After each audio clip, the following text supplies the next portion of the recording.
പ്രിയന്റെ അമ്മ നിന്നെ കുറെ വഴക്ക് പറഞ്ഞു അല്ലേ? ആ, പ്രിയൻ പറഞ്ഞു. അവനതില് നല്ല മനപ്രയാസമുണ്ട്. സാരമില്ല പാറു, അച്ഛനില്ലാത്ത 2 മക്കളെ വളരെ സ്ട്രഗിൾ ചെയ്താ പ്രിയന്റെ അമ്മ വളർത്തിക്കൊണ്ട് വന്നത്. അതുകൊണ്ട് തന്നെ പ്രിയനും ദർശനയ്ക്കും ചെറിയൊരു ജലദോഷപ്പനി വന്നാൽ പോലും ആന്റിക്ക് ടെൻഷനാവും. മകൻ അടികൊണ്ട് ആശുപത്രിയിൽ അബോധാവസ്ഥയിലാണെന്ന് അറിഞ്ഞപ്പോൾ ആന്റിക്ക് സ്വയം നിയന്ത്രിക്കാനായിട്ടുണ്ടാവില്ല. അതുകൊണ്ട് പറഞ്ഞു പോയതായിരിക്കും. നീ അതൊന്നും മനസ്സിൽ വെക്കണ്ട. നിന്റെ ഭാഗത്ത് ഒരു തെറ്റുമില്ലെന്ന് പ്രിയൻ പറഞ്ഞു. പ്രിയനിപ്പോ ഒരു കുഴപ്പമില്ല. അവനെ ഓർത്ത് നീ ടെൻഷൻ അടിക്കുകയൊന്നും വേണ്ട. എന്ത് വന്നാലും കുലുങ്ങാത്ത അവന് ഈ അപകടമൊന്നും ഒരു പ്രശ്നമല്ല. അവൻ ഉടനെ വരും. ഇങ്ങനെ എല്ലാരിൽ നിന്നും മാറിയിരുന്ന് ഓരോന്ന് ആലോചിച്ചുകൊണ്ടിരുന്ന വിഷമം കൂടെയുള്ളൂ. പഴയതുപോലെ എല്ലാരോടും മിണ്ടിയും പറഞ്ഞ് ജോലിയിലും മുഴുകിയ മനസ്സൊന്ന് റിലാക്സ് ആവും. ഇങ്ങനെ മാറി നിൽക്കാതെ എല്ലാവർക്കും മെറ്റീരിയൽസ് എത്തിച്ചു കൊടുക്ക്. ചെല്ല്.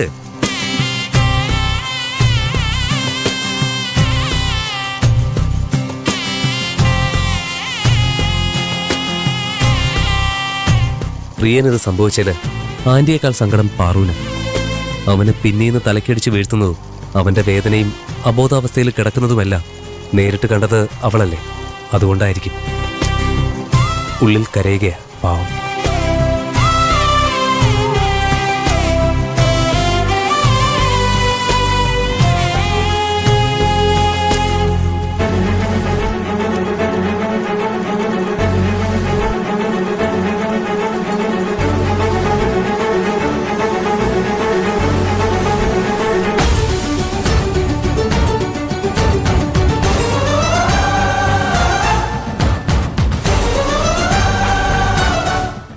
സ്റ്റോർ റൂമിൽ വെക്കേണ്ട ബോക്സ് എന്തിനാ നീ എന്റെ മുമ്പേ വെച്ചത്?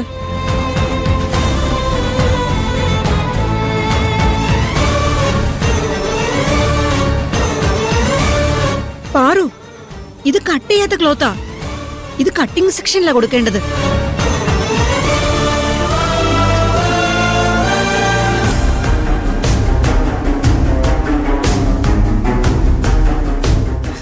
ഇവക്കിത് എന്തോ പറ്റി?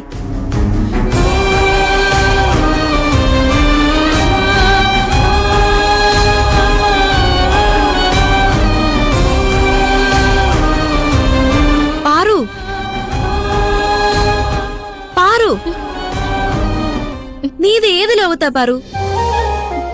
ഇതൊക്കെ എന്തിനാ എന്റെ മുമ്പിൽ വെച്ചത്? പാറു എന്റെ മുമ്പിൽ വെച്ചത് കണ്ടില്ലേ? ബോക്സ്. കട്ടിംഗ് സെക്ഷനിൽ കൊടുക്കേണ്ട മെറ്റീരിയലാ എനിക്ക് തന്നത്. ഇവക്കിത് എന്താ പറ്റിയെന്നാ ഞാൻ ആലോചിക്കുന്നത്. പാറു, പാറു, പാറു,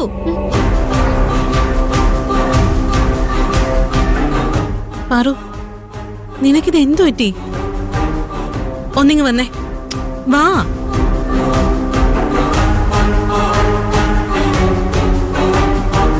എന്താണ് നിനക്ക് പറ്റിയത്? മുഖത്തൊരു സന്തോഷമില്ല, കണ്ണുകൾ നിറഞ്ഞിട്ടുണ്ട്. നിന്റെ മനസ്സിൽ ലോകത്തൊന്നുമല്ല. എന്താ പാറു? അത് ജയന്തി ചേച്ചി പറഞ്ഞ സത്യവാ.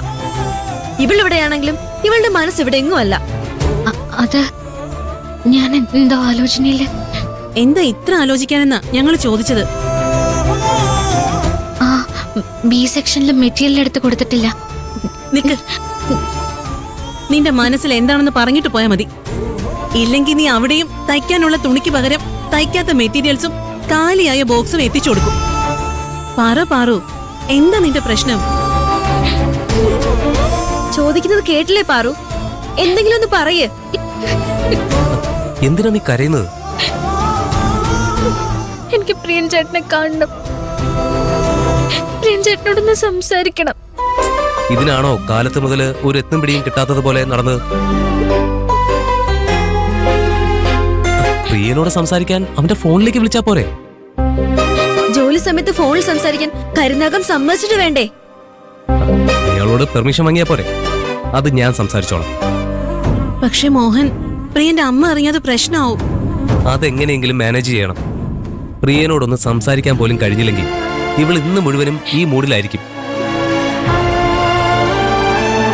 കൂട്ടത്തിൽ ഒരാൾ സങ്കടപ്പെട്ട് നടക്കുമ്പോൾ നമുക്ക് ജോലിയിൽ കോൺസെൻട്രേറ്റ് ചെയ്യാൻ പറ്റുമോ? ആ വാ. സൗസ് വരണ്ട. ഫോൺ ചെയ്യാനുള്ള പെർമിഷൻ ചോദിച്ച് നമ്മൾ 4 പേരും പോയാ കരുനാഗ് അതിൽ കയറി പിടിക്കും.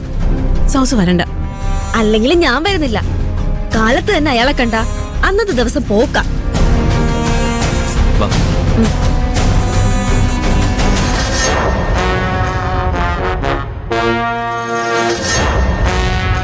Sir, good morning sir.